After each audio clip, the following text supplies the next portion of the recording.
Hey, my name is Wayne, the grill instructor. Today, we're gonna make Salsa Verde de Guacamole. The Salsa Verde just means it's green. What that's gonna consist of is your habaneros, your green tomatillos, your serranos, your jalapenos, cilantro, garlic, chicken bouillon instead of salt, avocados, and a white onion. You're gonna bring those to a boil, and once we bring it to a boil, we will put it in a blender. So we're gonna boil all these ingredients until they start to turn a dull greenish type color. Once they get that done, then we'll add it into the blender. Once into the blender, we will add our lime and our chicken bouillon. Once again, I'll say chicken bouillon over salt. Trust me, it tastes a whole lot better. We'll be right back with the process. We went into the blender. Welcome back. We did get all of our ingredients out of the boiling water and into the blender. So now we're going to blend it up. We added our chicken bouillon. Once again, instead of salt, we'll go ahead and get that going.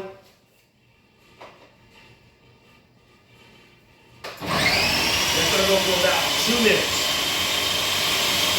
Okay, our salsa verde de guacamole has been running for about 2 minutes in a blender, but the guacamole part comes in. That's what makes it creamy, the creamy green salsa verde de guacamole.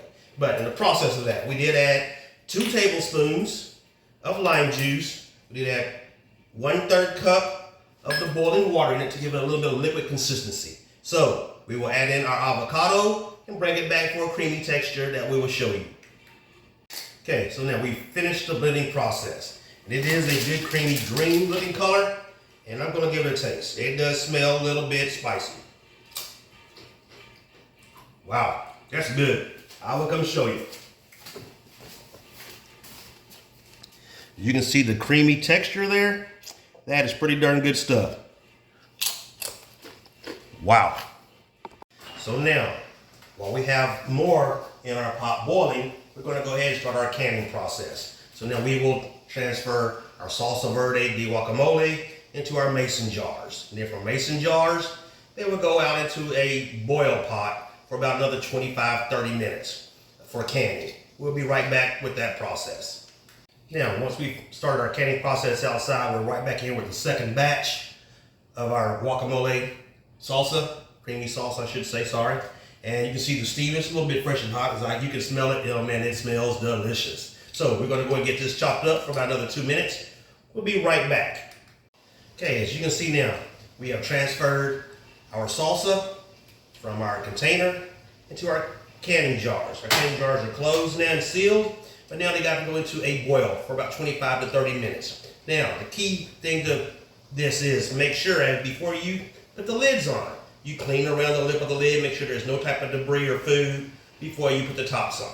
So now I will transfer these into the water boil, and I will come back, continue our boil on our second batch. As you can see, we're going to make a lot of salsa verde de guacamole today. Okay, now as you can see, I have my next batch that is ready to be canned and put into the bath for a boil for about 25 minutes. Then we have our batch here that just came out of the bath for about 25 minutes. Now these will have to sit out for about 24 hours, but you will continue to hear a popping sealing sound. That means you've done it correctly.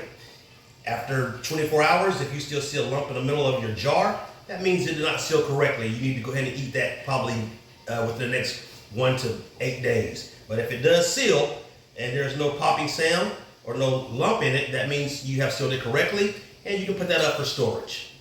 Now I will go ahead and continue my third and final batch of salsa verde de guacamole. And there was a pop there.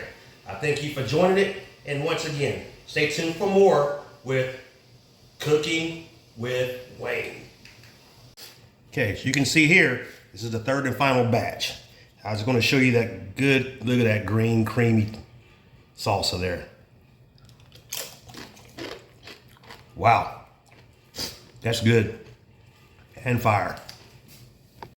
Okay, now that everything's finished with our boil and everything, we're completely done. The black gloves, if you know, it's called busting suds. Everything's cleaned up now. But getting back to our cook here, the salsa verde de guacamole. We made 16 canisters. They were tasting pretty good, pretty spicy, pretty hot, but now they sit for 24 hours and then we store them. As for its future, moving forward with the serranos and the habaneros, tomorrow we're gonna make some candied peppers. Some people make candied jalapenos, but we're gonna make candied serranos with a little kick of habaneros. Once again, I thank you for joining Wayne, or as people are gonna start calling her on out, the Grill Instructor.